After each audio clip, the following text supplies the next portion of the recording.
assumed.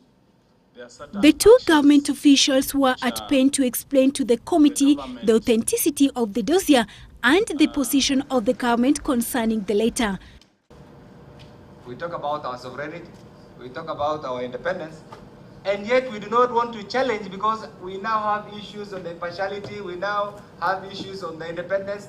To the best of my understanding, it is like we are playing to the public gallery. We are not being honest with the Kenyan people. The taxpayers, the very people who sent you to go into this engagement, because you had power from the Kenyan public, who says we are not entitled to the truth. And I believe as a government, today you know whether that document is false or true. The Kenya government is obliged in international law to accept assurances of a friendly government with whom it enjoys diplomatic relations on any issue, save where there is just cause to believe the contrary. In this case, as we have demonstrated in this hearing, we do not as yet have just cause to disbelieve the assurances we have received. There isn't much we can do in terms of firm action following the publication of this document. But otherwise, on national cohesion, as a ministry, that falls within our mandate. It is a matter that we are dealing with, even as we approach the general election, to ensure that we have a peaceful election and we have a cohesive society before and after the general election. But as regards this document, Mr. Chairman, really, as a ministry, there isn't much we can do presently until probably you are able to come up with your report and advise both the House and the nation.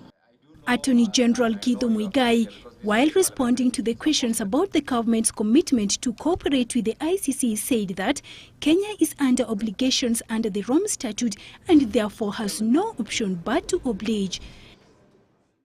There will be no influence from the members, you said, who are not even members of that court, but have the power to apparently to direct it. And yet we, who are members, are apparently being shunted or shunned, said, oh, who sought you out? After all, it was said, Kenya shall be made an example. So is this part of the ongoing Kenya being made an example? I must again reiterate this, Mr. Chairman.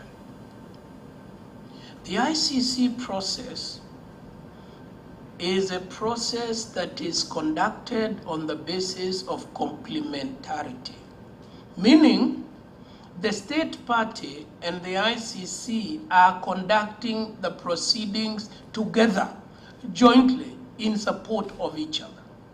The ICC would never try these cases if the Kenya government decided not to cooperate.